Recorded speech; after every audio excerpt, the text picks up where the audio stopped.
எங்களுக்கெல்லாம் ரொம்ப அப்படியே அதிர்ச்சியான விஷயம் கேட்டிங்கன்னா, அவர் வந்து அப்படியே கோமால் இருக்காரு. சரி கூடும்போது அந்த கண்ணுலேருந்து தண்ணி மட்டும் வருது. விலையில்லாம கிடந்துச்சு, ஆனா இப்ப எல்லாமே தழகீழா போணுச்சு. Meenakshi Academy of Higher Education and Research. Admissions open. Apply online. அடிக்கடி சிறுநீர் கழித்தலால் அவதிப்படுகிறீர்களா? தீவிர பசியா? உடல் எடை குறைந்து கொண்டே இருக்கிறதா? ஆயுட்கால நிவாரணம் டாக்டர் ஸ்ரீவர்மா பிசிஆர் மெஹனில் சூரணம். சம்மர் ஹாலிடேஸ் வந்தாச்சு, நம்ம ஜிடி ஹாலிடேஸும் வந்தாச்சு. GT holidays, south India's #1 travel brand. அவ்வளோ பெரிய உயர்ந்த நட்பு. ஓகே, ஏதோ ஒரு காலத்தின் சூழ்நிலை 2 பேரும் பிரிஞ்சாங்க, இருந்துச்சு சேரவே இல்லை. ராவுத்தருடைய இறுதி காலம், பெரிய இடைவெளி. அதுக்கப்புறம் பார்க்குறாரு, பார்த்துட்டு இப்ராஹிம் அவர் கூப்பிட்டாரு. ராவுத்தர்னால வந்து இதெல்லாம் ரொம்ப அப்படியே அதிர்ச்சியான விஷயம் கேட்டிங்கன்னா, அவர் வந்து அப்படியே கோமால் இருக்காரு. சரி கூடும்போது அந்த கண்ணுலேருந்து தண்ணி மட்டும் வருது. மெடிக்கலாக சொல்லுவாங்க இல்லைங்களா, அது உள்ள கேட்கவும் ரியாக்ட் பண்ண முடியாது. கடைசி நேரத்தில் அந்த காதுகள் அந்த வார்த்தை கேட்டிருக்கோம். அதுதான் அந்த கண்ணில் தண்ணி வந்து நாங்கள் நினச்சிட்டோம். கடைசி சந்திப்பு அதுக்கு அவருக்கான வழி அவருக்கு, இவருக்கான வழி இவருக்கு. அது யார் சரி தவறுன்ற ஆர்குமெண்ட் போகிறதில்லை. நாங்கள் 2 பேரையும் வந்து ஒரு தட்டில் வச்சு பார்க்குறாங்க. விஜயகாந்த் சார் இருந்து ராவுத்தர் யாருன்னே தெரியும். ஆனால் விஜயகாந்த் யாரும் தெரியறதுக்கு ராவுத்தர் காணும். இது எப்படி நீங்கள் பிரித்து பார்க்குறீங்க?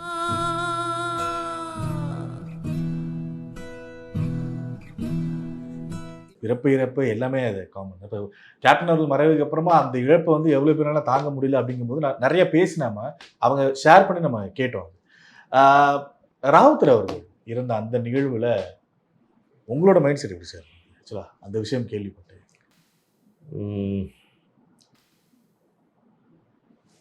நீங்கள் ட்ராவல் பண்ணி அது எப்படின்னா சார், ஓகே அது ஒரு மாதிரி டைவர்ட் ஆகி டைலூட் ஆகிடும்.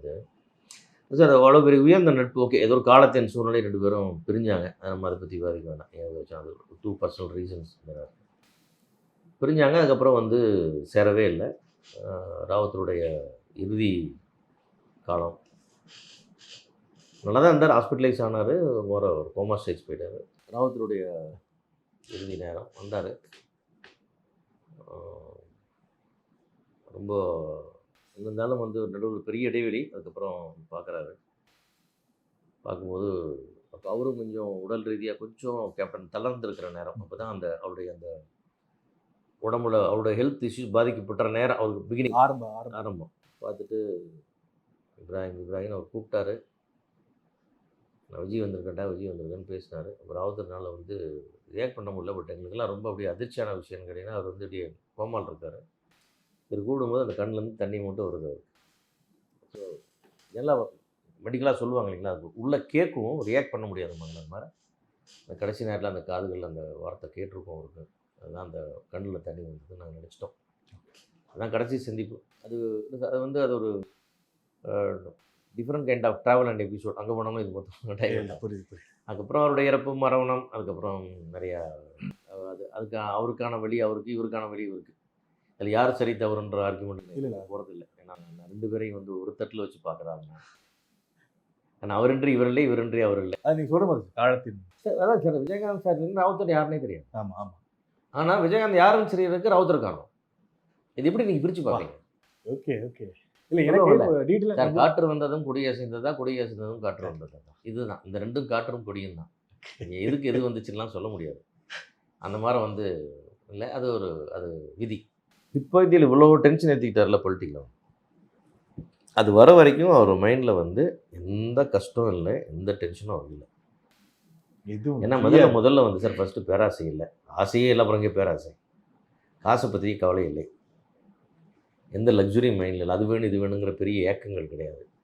நான் வந்ததுக்கு, என் போராட்டத்துக்கு நான் ஒரு நடிகன் ஆகிட்டேன். ஏதோ வந்ததுக்கு நான் பேர் பண்ணிட்டேன். நடிகர் சங்கத்தை கூப்பிட்டான்னு வந்தேன், கடன் அடிச்சிட்டேன், என்னென்ன நண்பர்களுக்கு போனோம், இதெல்லாம் பண்ணிட்டேன் அப்படின்றது ஒரு சுய திருப்தியோடும் நிறைவோடும் வாழ்ந்துட்டு இருந்த ஒரு மனிதர். அவருக்கு அரசியலுக்கு வரும்போது தான் அவருடைய மைண்ட் செட்டு, அவருடைய ப்ரெஷர் எல்லாமே மாறுது. சார் நான் என்ன சொன்னேன், நீங்கள் ஒரு 55 வயசு வரைக்கும் நீங்கள் வந்து ஒரு என்ன சொல்கிறது, எந்த விதமான கவலையோ குழப்பமோ எல்லாமே நாள் பூரா வந்து ஒரு 10 மணி நேரம் சிரிச்சுக்கிட்டே விளையாண்டுட்டே இருக்கிற ஒரு மனிதனை கொண்டாந்து 55 வயசுக்கு அப்புறம் கொண்டாந்து ஒரு 100 கிலோ தலையில் வச்சுட்டு இனிமேல் எது தூக்கித்தான் நீ நடக்கணும்னு சொல்லிட்டீங்கன்னா என்ன வரும்? அந்த மாதிரி ஆகிட்டேன். அப்புறம் வேணும்னு சொல்லியாது சார். இது வேணாம் வேணான்றதில்ல, அவர் வேணும்னு கூட ரொம்ப பெரிய ஆசைப்படல சார். அது ஒரு சூழ்நிலை அவர் அப்படி ஃபோர்ஸ் பண்ணி வந்துருச்சு. ஓகே ஓகே ஓகே சில சூழ்நிலைகள் அப்படி வந்தது. அப்புறம் அவருக்கும் வந்து இந்த பொதுவாக அந்த மக்களுக்கு அப்படின்ற எப்பவுமே அந்த அடுத்தவங்களுக்கு செய்யணுன்ற எண்ணம் அதிகமாக இருக்கிறதுனால, சரி அதுக்கு இதுதான் சரியான வழியாக இருக்குமோ, நம்மகிட்ட ஒன்றுமே பவர் இல்லை, நம்ம என்ன பண்ண முடியும் அப்படிங்கிறது நிறைய பேர் பேசுறது. அப்புறம் எங்களெல்லாம் தாண்டி அவர் நிறைய பேர் சந்திக்கிறார் இல்லையா, அவருக்கு அட்வைஸ் பண்ணுறவங்க. அப்புறம் அவருடைய சிந்தனை, சரி இது எத்தனையும் செயல்படுத்தணும்னா என்ன பண்ண முடியும், இதுக்கு அரசியல் தான் ஒரு வழியாக இருக்க முடியும் அப்படின்ற அவருடைய அந்த அதெல்லாம் அதுக்கு நோக்கி எடுத்துகிட்டு போகும். அது அதெல்லாம் காலம் சார் அதுக்கு செய்கிறது. பட் சினிமாவை பொறுத்த வரைக்கும் இனி ஒருவன் வந்து அப்படி வந்து பிறக்க போகிறதே கிடையாது. அதை சரி பண்ணுறதுக்கு இன்னொரு வரவே முடியாது. ஆனால் நீங்கள் நட்புன்னு ஆரம்பிச்சாலும் சொல்கிறேன், அது வந்து ஒரு எக்ஸ்ட்ரீமு. பட் அதெல்லாம் தாண்டி இங்கே வந்து இந்த பக்கம் விஜயகாந்த் சார்னு எடுத்துட்டிங்கன்னா, ஒரு தயாரிப்பாளருக்கான கோஆப்ரேஷன், டைரக்டருக்கான கோஆப்ரேஷன், அசிஸ்டன்ட்களுக்கெல்லாம் கூப்பிட்டு அவனுக்கு கதை கேட்குறது, அவனுக்கெல்லாம் படம் கொடுக்குறது, அவங்கள வளர்த்து விடுறது, செட்டில் வேலை செய்கிறது. அப்புறம் என் பெரிய ஆர்டிஸ்ட் வந்தாங்கன்னா அவங்கள முதல்ல ஷூட்டிங் முடிக்க சொல்லி இவர் வெயிட் பண்ணி இவங்களுக்கு ஷூட்டிங் முடிக்கிறது. இந்த மாதிரி பெரிய குணங்கள் அவருக்கு இன்னும் இருக்கும். அதே மாதிரி வந்து இன்றைக்கி வந்து ஒரு ஷூட்டிங்லேயும் பார்த்தீங்கன்னா ஜிம் பாய்ஸு, பாடி கார்ட்ஸு, செக்யூரிட்டின்னு போட்டு நடத்துகிறாங்க. அன்றைக்கெல்லாம் வந்து மொத்த யூனிட்டுக்கு ஒரே ஜிம் பாய் விஜயகாந்த் சார் தான். சார் இப்போ நீங்கள் சொல்கிறீங்களே, இப்போ ஒரே ஜிம் பாய் விஜயகாந்த் சார், சிவாஜி ஐயாவோட மறைவு பார்த்தீங்கன்னா எப்படி பண்ணாருன்னா சார், அது வந்து அவரோட இயல்பு. எங்கேயுமே கூட யார் பார்க்குறீங்கன்றது இல்லாமல் அவர் பிரச்சனை இல்லை. மொத்த யூனிட் இருக்குது, நம்ம தான் காப்பாற்றணும்னு அவராகவே முடிவு பண்ணி இறங்கிட்டு வர முடியல. ஒரு மனுஷன் துண்டு எடுத்து போயிட்டா அதுவாது வந்து ஒரு death crowd sir. Okay sir, அது ஷூட்டிங்கில் நீங்கள் ரொம்ப ரிமோட் வில்லேஜ்லாம் போகும்போது ரொம்ப ஒரு வயலண்ட்டான க்ரௌடெல்லாம் வரும். பார்டர்ஸில் போகும்போது ஓகே கொஞ்சம் ஃபெரோசியஸாக இருப்பாங்க. அவங்களாம் எப்படி இருப்பாங்கன்னா, அந்த ஹீரோயின்ஸ் இது சாங்குங்க எடுத்து டான்ஸ் ஆடுறது, டான்சர்ஸு இதில் எல்லாம் கிண்டல் பண்ணுறது, இது கமெண்ட் பண்ணுறது, அங்கே கெட்ட வார்த்தையில் பேசுறது, இதெல்லாம் நிறைய நடக்கும். ஓகே ஓகே மற்ற யூனிட்லாம் பொறுமையாக இருப்பாங்க. இவர்கிட்ட அதை ஏதாவது ஷூட்டிங் நடந்து வச்சுங்க, அப்படி இறங்கினான்னு வச்சுங்களேன், அந்த நின்றுருக்காங்களே அவரோட துபுன்னு உள்ளே புந்துருவார். அவங்களோட எதிர்பார்க்கவே மாட்டான். அவன் வந்து இதெல்லாம் ஒழிஞ்சுக்குவாங்க, ஓடி போயிடுவாங்க அப்படின்னு நான் நினைப்பான் இல்லையா. இப்போ நீங்கள் வந்து இந்த இடத்துல இப்படி ஷூட்டிங் நடந்துட்டுருக்கு, இந்த பக்கம் வந்து ஒரு 100 பேர் 150 பேர் 2 கலாட்டா பண்ணுறாங்க. ஓகே நீங்கள் வந்து இங்கே நின்றுட்டே இருந்தீங்கன்னா அப்படி வந்துட்டே இருப்பாங்க. ஓ பக்கத்தில் வந்துட்டே இருப்பாங்க இல்லையா. இவர் என்ன பண்ணுவாங்க, எந்திரிச்சு நேராக போய் அந்த கையில் இந்த மேக்கப் துண்டுக்கு வேட்டி கட்டியிருப்பார் இல்லையா, மடிச்சு கட்டிட்டு இப்படி இறங்கி யாரா பேசணும், யாரா கெட்ட வார்த்தை பேசணும், யாரா கெட்ட வார்த்தை, அந்த க்ரௌட விலைக்கு அந்த கெட்ட வார்த்தை பேசின கேரக்டர் நோக்கி உள்ளே போக ஆரம்பிச்சிருவார். ஒஸ்ட்டாக அந்த கமெண்ட் அடிச்சிருப்பான். சரி ட்ரிபிள் ஆர் ஓப்பனிங் பார்த்து ஓப்பனிங் அதே சொல்கிறேன். இதெல்லாம் இது இவருக்கு வாழ்க்கை. இதெல்லாம் இவர் வந்து சார் நிஜ ஹீரோ. இந்த நிஜ ஹீரோ நீங்கள் சினிமாவில் பார்க்க முடியாது. சரி புரியுங்க சார். அப்படியே பூந்து அந்த பார்த்துருவார். அந்த அந்த வார்த்தை சொன்னோன்னா தூரத்துலேருந்து கவனிச்சிருவார். அவன் ஒரு சவப்பு சட்டை போட்டு அங்கே இருக்கிறான் பாருங்கிற மாதிரி நடுவில் பார்த்துருவார் அவர். அதை நோக்கி அந்த க்ரௌடை பிச்சுக்கிட்டு உள்ளே போய் அவனை அப்படி பிடிச்சி அப்படி இழுத்துட்டு வருவார். சார் அந்த 150 பேர் சும்மா தான் இருப்பார், ஒரு பக்கத்தில் வர மாட்டான். என்னடா சொன்னேன், உன் அம்மாவை சொல்லுடா, உன் தங்கச்சி சொல்லுடாது, நீ சொல்கிறா திருப்பி அப்படி சொன்னால் அப்படியே என்ன இல்லைன்னு தொலைச்சவன். ஆனால் அதோட சார் அந்த 150 பேர் க்ரௌட் எல்லாம் அப்படியே ஆஃப் ஆகி அது அப்படியே சைலண்ட்டாக நிற்கும். எதுக்கு வந்தீங்க எல்லோரும்? ஷூட்டிங் வேடிக்கை வந்தோம்னே, ஒழுங்காக பாருங்கள், சத்தம்லாம் நின்னீங்கன்னா சாயங்காலம் உங்களை எல்லாத்துக்கும் கூட ஃபோட்டோ எடுத்து உங்களோட பேசி அனுப்பிச்சி விட்றோம். தொந்தரவு பண்ணக்கூடாது, ஓரமணிக்கணும். இவ்வளோதான் சார். அதோடு சரி. அதெல்லாம் அந்த அந்த ஒரு அந்த அந்த வந்தவங்களுடைய ஆட்டிடியூடு, குணம், அவன் வந்தவன், அவன் ரவுடி எல்லாம் மாறிடுவானு. அந்த ஒருத்தர் நடுவில் இழுத்து வந்தார் பார்த்தீங்களா, அந்த ஒன்று போதும் சார். நான்லாம் கண் முன்னாடி அப்படியே பார்த்துருவேன். அந்த கூட்டத்துக்குள்ளே பூந்தோன்னா அந்த பூதும்போதில் எல்லோரும் இவையே உள்ளே வரான்ற மாதிரியே தான் பார்ப்பாங்க, இவையே உள்ளே வராற மாதிரி பார்ப்பாங்க. யாரும் வந்து தடுக்க மாட்டாங்க. ஆமாம், ஏன்னா இவர் போகிற ஃபோர்ஸ் அப்படி தடதான் தட்டு போய் அந்த அந்த ஒருத்தனை மட்டும் பிடிச்சி இழுத்துட்டு வந்து வெளியே நிற்க வச்சு, நீ சொன்ன வார்த்தையை உங்கள் அம்மாவை பார்த்து சொல்லுவியா, உங்கள் அக்காவை பார்த்து சொல்லுவியா, உன் தங்கச்சியை பார்த்து சொல்லுவியா அப்படின்னு இழுத்துட்டு பிடிச்சி தலைவோ சட்டையோ பிடிச்சி இழுத்து நிற்க வச்சு அந்த க்ரௌடை பார்த்துட்டு இவங்கள பார்த்து சொல்கிற அந்த வார்த்தையை, நீ கூட வந்திருக்காங்களா அவங்களெல்லாம் பார்த்து சொல்லு சொல்கிறா. இல்லைண்ணே சொல்ல மாட்டேல்ல, அப்போ அவங்கள பார்த்து முடியாது சொல்கிறேன், இவரை பார்த்து சொல்ல. இன்னொரு ஆர்டிஸ்ட் இன்னொரு ஃபீமேல் ஆர்டிஸ்ட்டை பார்த்து ஒரு வார்த்தை சொல்கிறான்னு வச்சுக்கோங்களேன், ரொம்ப கொச்சையாக பேசிடுவாங்க. அதுவும் கிராமத்து பக்கம் நடக்கிறது இதெல்லாம். அது அவனை சொல்லுன்னு அவங்களை ட்ரீட் பண்ணுவார். அப்போ அதோட அவன் ஃபங்காயிடுவான், எதிரில் இருக்கிறவனும் ஆஃப் ஆகிடுவான், இனி எவனும் பேச மாட்டான். சரி, சொன்ன வார்த்தைக்கு மதிப்பு கொடுத்து ஷூட்டிங் 6 மணிக்கு பார்க்கணும், எல்லோரும் போயிடுவாங்க. அந்த க்ரௌடு, ஊர்ஜனம் அதெல்லாம் பயமே கிடையாது. இவரும் கூட இருக்கிறவங்க 2 அசிஸ்டண்ட்டும் கூட இருக்கும், அந்த அம்பாசிடர்காரர் கூட இருக்கும். நின்று எல்லாத்துக்கும் கூட அவரும் என்ன பண்ணுறோம், அதுக்கு இந்த ஃபோட்டோகிராஃபர்லாம் அங்கே வந்துடுவாங்க. நின்று கை கொடுக்கணும் கை கொடுத்து ஃபோட்டோ எடுத்து ஆட்டோகிராஃப் கேட்கணும் கையெழுத்து போட்டு கொடுத்து எல்லாம் முடிச்சுட்டு எதுவும் பண்ணுவார். முடிச்சுட்டு சார் அங்கேருந்து ஒரு மணி நேரம் 6 மணிக்கு செட் பண்ணி 7 7:15 வரைக்கும் அங்கேருந்து முடிச்சுட்டு அப்புறம் கிளம்பி ரூமுக்கு வருவார். ஷூட்டிங் ஆகிடுச்சு நம்ம வண்டியை ரெண்டு ஓடி போயிடலாம், க்ரௌடை பற்றி யாரும் போக மாட்டார். அந்த க்ரௌடு முறையே விடும். அடுத்த நாள் வர்ற க்ரௌடு சத்தம் இல்லாமல் நிற்கும். இந்த செய்தி ஊருக்குள்ளே போயிருக்கோம். போயிருக்கு. அண்ணே நாங்களே நீங்கள் வேடிக்கை பார்க்குறவனே சாயங்காலம் எங்களோட நீங்கள் பேசிட்டு போவாங்க, ஃபோட்டோ எடுத்துங்க. சரி இங்கே என்ன சரி இப்படி இவர் ஷூட்டிங் போனார்னா அவர் இருந்தால் போதும். அவர் ஒரு ஆள் இருந்தால் மொத்த யூனிட்டும் பாதுகாப்பார்.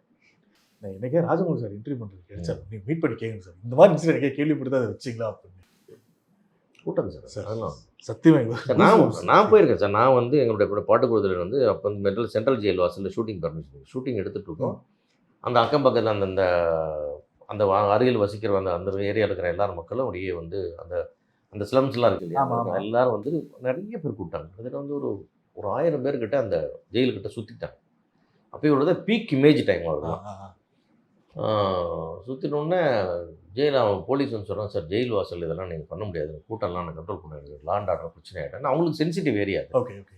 ஸோ நாங்கள் வந்து அவர் உள்ளேருந்து வர்ற மாதிரி போகிற மாதிரி அதெல்லாம் ஷார்ட்லாம் எடுத்துகிட்டு இருக்கோம். அப்புறம் ஒரு லெவலுக்கு அப்புறம் வந்து கூட்டம் வந்து உள்ளே வருது, ஜெயிலுக்கிட்ட வருது. அவங்க வந்து சார் நாங்கள் வேறு வழி நாங்கள் லெத்தி சார்ஜ் பண்ணுறோன்னு சொல்லி அவங்க லெத்தி சார்ஜ் பண்ணாங்க. இது ரெண்டு கான்ஸ்டபிள் தான் வந்து இப்படி தடி 2 பேர் தட்டாங்க. ஓடி போய் 2 பேர்த்தையும் எடுத்து சார் தடியெல்லாம் லத்தியெல்லாம் பிடிச்சிட்டு, சார் சும்மா இருங்க சார், நீங்கள் என்ன மக்களை போய் அடிக்கிறீங்க, நீங்கள் எல்லாம் நில்லு அப்படியே நில்லுங்க, எல்லாம் நில்லுங்க அப்படின்னாரு. எல்லாம் அப்படின்னா எல்லாம் அப்படி பின்னாடி போங்க, எல்லாம் பின்னாடி போனோம், எல்லாம் இங்கேயே நில்லுங்க. ஷூட்டிங் முடிச்சுட்டு அவங்களோடலாம் நான் பேசிவிட்டு ஃபோட்டோ எடுத்துகிட்டு போகிறேன். ஷூட்டிங் நல்லா இருக்கணும், ஜெயில் இல்லையா, எல்லோரும் பொறுமையாக இருக்கணும்னு சொல்லி எல்லாம் தள்ளி விட்டாங்க சார். இதில் என்னன்னு கேட்டிங்கன்னா, அந்த கும்பலுக்குள்ளே போய் அதுக்குள்ளே வர்றதுக்குள்ளே அந்த லத்தி சார்ஜ் பண்ணும்போது போலீஸ் வந்து தப்புன்னு அடிக்கும்போது நான் இவர் பின்னாடியே தான் போகிறேன். நான் என்ன ஃபேன் அடிச்சு என்னங்க ஒன்று போட்டாங்க சார்னு கத்துனேன் நான். அப்படியே நான் வயலில் தூக்கி பிடிச்சிட்டு எல்லாத்தையும் சரி பண்ணி கொண்டு வந்து விட்டுட்டு அந்த யாருக்கும் அடி வராமல் பார்த்துக்கிட்டு ஷூட்டிங் ஒரு சின்ன 3 ஹவர்ஸ் தான் முடிச்சுட்டு ஒரு 3 ஹவர்ஸ் நின்று அத்தனை பேருக்கும் ஃபோட்டோ எல்லாம் கையெழுத்து எல்லாம் போட்டு கொடுத்துட்டு அங்கேருந்து நின்றுந்தார். இப்படி பல சம்பவங்கள் இருக்குது அவர்கிட்ட நம்ம பேசுகிறதுக்கு. எத்தனையோ படங்கள் இருக்குது. இப்போ நீங்கள் சொன்னீங்க சார் 2 மணி நேரம் அதுக்கு மேலேயும் போகணும், உண்மையாகவே அதுக்கு மேலே போக முடியும் சார். நிறைய போனால் சொன்னேன், நிறைய இடத்துல சொல்கிறேன். அதாவது வந்து நான் ரொம்ப ப்ரிப்பேர் ஆனேன்னா நான் தொடர்ந்து ஒரு நான் ஸ்டாப்பாக 2 நாள் பேசணும். அது வந்து பெரிய ஒரு வரலாற்று பொக்கிஷம் மாதிரி. அவருடைய என்னென்னா நம்ம இப்படி கேட்குறீங்களே ஆர்டராக வராது, இங்கே எங்கேயும் ஜம்ப் ஆகிட்டே இருக்கும், ஜம்ப் ஆகிட்டே இருக்கு. அது மாதிரி வந்து அவர் மாதிரி வந்து ஏதாவது சார் இதுவும் அடிக்கடி அவருக்கு இந்த வாரத்தை பொருந்தும். உலக சினிமா வரலாற்றில் வந்து எப்பவுமே என்ன சொல்லுவேன், என்ன காரணம்னா ஒரு படம் நடிகர் கால் ஷீட் கொடுத்தாங்கன்னா நான் காலையில் வரேன் 9 o'clock 6 o'clock போயிடுவேன், அல்லது 9 to 9 ஒர்க் பண்ணுவேன். இதுதான் இருக்கும். அப்புறம் சாயங்காலம் ஆனவங்க எத்தனை மணிக்கு முடியும்னு கேட்பாங்க. 6 மணிக்கு மேலே ஏன் சொல்லன்னு கேட்பாங்க. எனக்கு 6 மணிக்கு மேலே வேலை இருக்கேன்பாங்க. ஓகே 9 மணிக்கெல்லாம் கண்டிப்பாக முடியவே முடியாது, நாங்கள் போயிடுவோம்பாங்க. இது வந்து ஏன்னா அவங்களுடைய சூழ்நிலையோ அல்லது அவங்களுடைய கம்ஃபர்ட் அவங்க வளர்ந்த விதமோ இவ்வளோ தான் என்னால் ஒர்க் பண்ண முடியும், இப்படிலாம் இருப்பாங்க சார். ஆனால் இவர் ஒரே ஒரு ஆள் தான், உங்களுக்கு நான் ஷூட்டிங் 15 நாள் கொடுத்துருக்குன்னா 15 into 24 உங்களுது, 24 hours உங்கள் டைம். நீ எப்போ போகணுன்னு சொன்னால் அப்போ நான் போவேன், நான் கேட்க மாட்டேன் எப்போ போகணும். அது மாதிரி 9 o'clock வச்சு நைட் 9 வரைக்கும் போகிறீங்களா, போயிட்டே இருப்பாங்க. 9 சார் நைட் ஒரு 12 வரைக்கும் போகலாமா, போகலாம் போங்க அப்படிமா. சார் அது ஃபைட்டு முடியல, இன்னொரு 2 hours செக்ஷன் முன்னா முடிச்சிடலாம், முடிச்சுடுங்க. 12 2 3 4 காலையில் ஷூட்டிங் இருக்குது, அதெல்லாம் ஒன்றும் பிரச்சனை இல்லை, ஆரம்பிச்சிருங்க. 4 மணிக்கு பேக்கப் பண்ணாலும் காலையில் 8 மணிக்கு ஷூட்டிங் பண்ணிக்கலாம். ஸோ 24 மணி நேரம் கால் ஷீட்ன்ற சிஸ்டம் உலகத்தில் அவர் ஒருத்தர் மட்டும்தான் கொடுத்தாரு, அவர் ஒருத்தர் மட்டும்தான் மெயின்டைன் பண்ணார். இல்லை மெயின்டைன் பண்ணுறது கஷ்டம், மெயின்டைன் பண்ணுறது சார். எவ்வளோ படங்கள் நான் stop day round the clock work பண்ணியிருக்காரு, நிறைய படங்கள் ஒர்க் பண்ணியிருக்காரு. 62 மணி நேரம் நான் ஸ்டாப்பாக வேலை பார்த்துருக்காரு. 62 hours 4 நாளுக்கு மேலே 62 hours நான் ஸ்டாப் ஒர்க் பண்ணியிருக்காரு ஏவிஎம் ப்ரொடக்ஷன் படத்துக்கு. Okay okay sir. இப்போ இவ்வளோ விஷயங்கள் சொல்கிறீங்க, எனக்கு அந்த கல்யாண மேட்ரு வந்து கல்யாண விஷயம், விஜயகாந்த் சாரோட கல்யாண விஷயம் வந்து ஒரு ஹிட்டு கொடுத்ததுக்கப்புறமா கல்யாணம், அவர் கல்யாணம் நடந்ததே கிட்டத்தட்ட ஒரு திருவிழா கணக்கில் நடந்துச்சு மதுரையில் ஒரு பெரிய அந்த இன்சிடென்ட். அதுதான் சார் அந்த திருவிழாவுக்கு அந்த கொண்டாட்டத்துக்கு காரணம் படம் ஓடுறது தான். புரியுது சார்.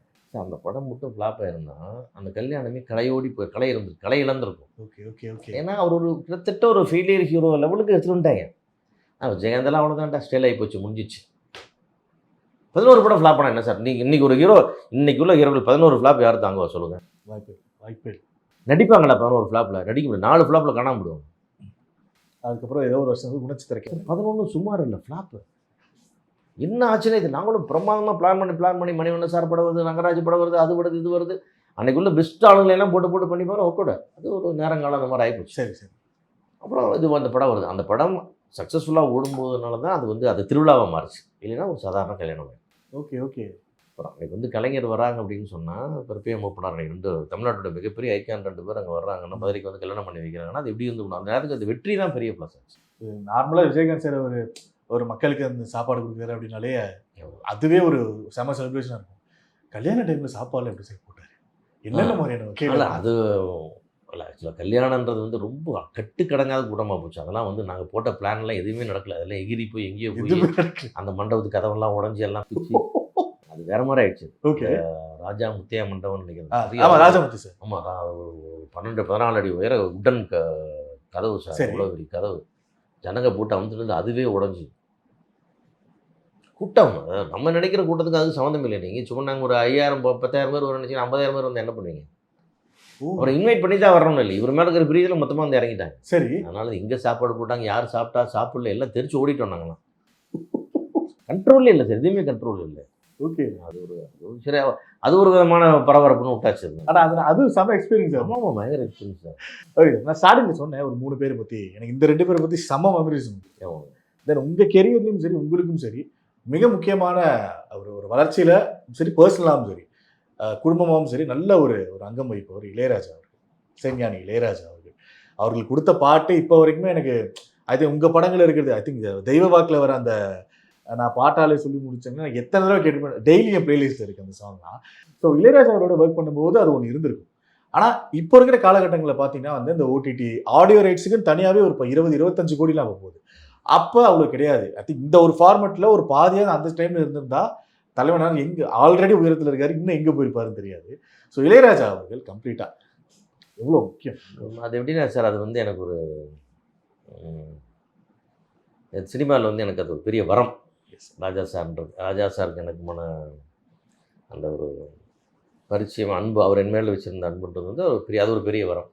எப்படி இன்றைக்கி உலகமே போற்றும் ஒரு புரட்சி கலைஞரை, ஒரு கேப்டனை நான் இப்படி ஆராதிச்சிருக்கணும். அவர் கூட ஒரு 10 வருஷம் ஒரே மெத்தையில் தூங்கியிருக்கணும்.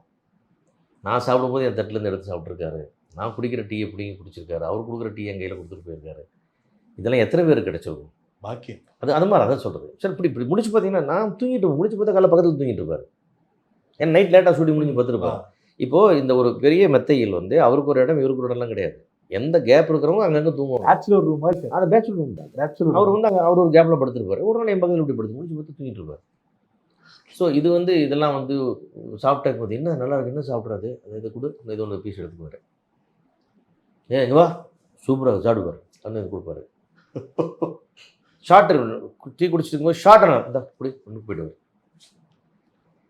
சரி, நான் என்ன டீயா அதை கொடு வாங்கி. சரி, இந்த மாதிரி அவர் அந்நியோன்யம் சார். அது அந்த பாசம் இந்த மாதிரி எங்கிட்ட மட்டும் இல்லை, நிறைய பேர்த்து அப்படி இருப்பார்.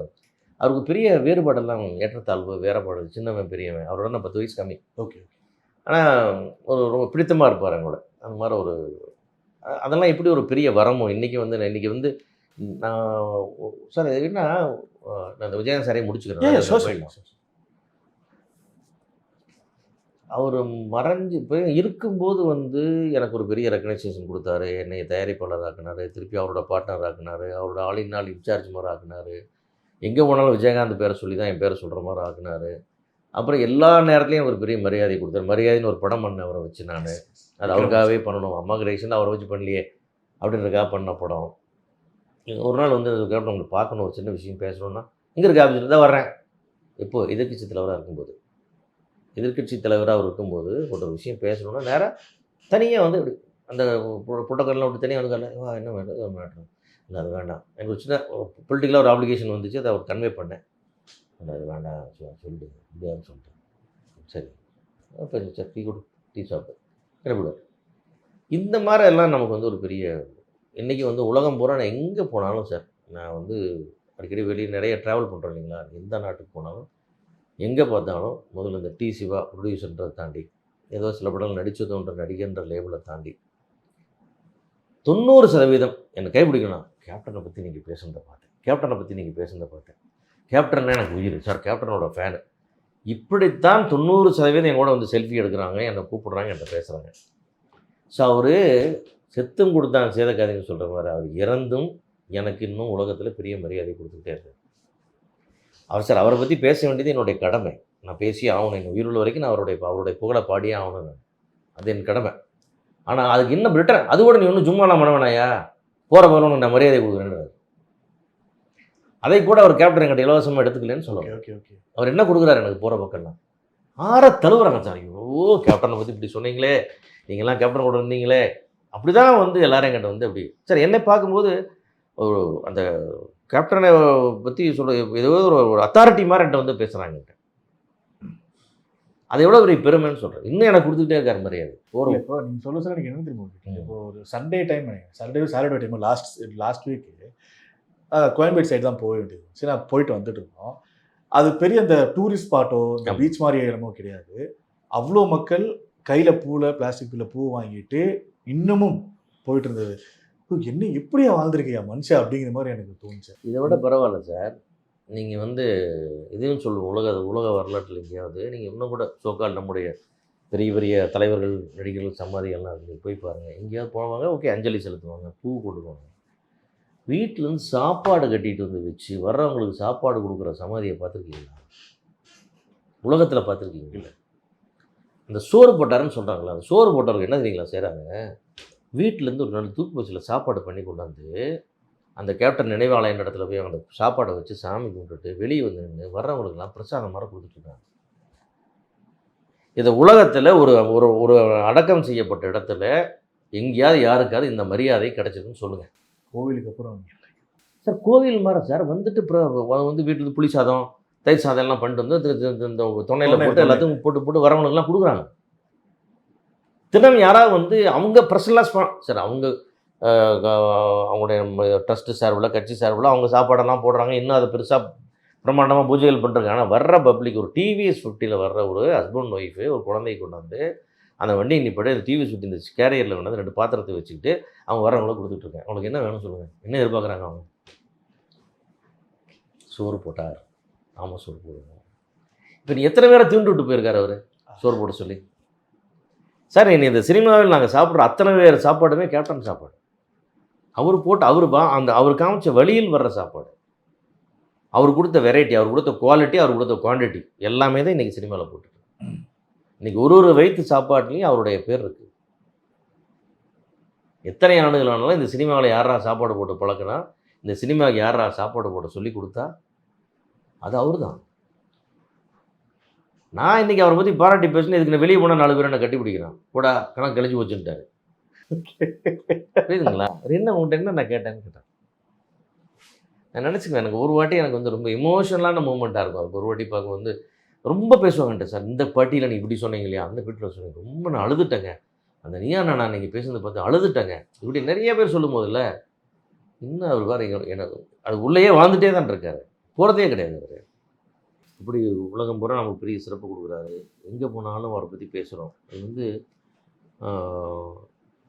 எம்ஜிஆருக்கு அப்புறம் வந்து இரவா புகழ் அப்படின்னு சொன்னால் அது வந்து கண்டிப்பாக வந்து கேப்டன். இன்றைக்கி கிராமத்தில் போனால் எம்ஜிஆர் உயிரோடு இருக்கிறத கூட பேசுகிறத சொல்லுவாங்க இல்லையா? அந்த மாதிரி வந்து அந்த மாதிரி எப்படி ஒரு ஆத்மார்த்தமாக மக்கள் மனசுக்குள்ளே போந்தாரோ அந்த மாதிரி வந்து மக்கள் மனசுக்குள்ளே இன்னும் அப்படியே இருக்கிறவர் வந்து இருக்க போகிறவரும் கேப்டன் மட்டும்தான். இது வந்து உலகத்தில் வந்து எல்லாத்துக்குமே கிடைச்சிடாது. இந்த மாதிரி அபூர்வ பிறகு சொல்கிறது, சமாதியில் வந்து சாப்பாடு போடுறது, இதெல்லாம் வந்து உலகத்துலேயே நடக்காது. இன்றைக்கு வரைக்கும் நீங்கள் வேணால் போய் பாருங்கள், எங்கேயாவது நீங்கள் எம்ஜிஆர் சமாதியில் யாராவது சாப்பாடு போடுறாங்க. புரியுது.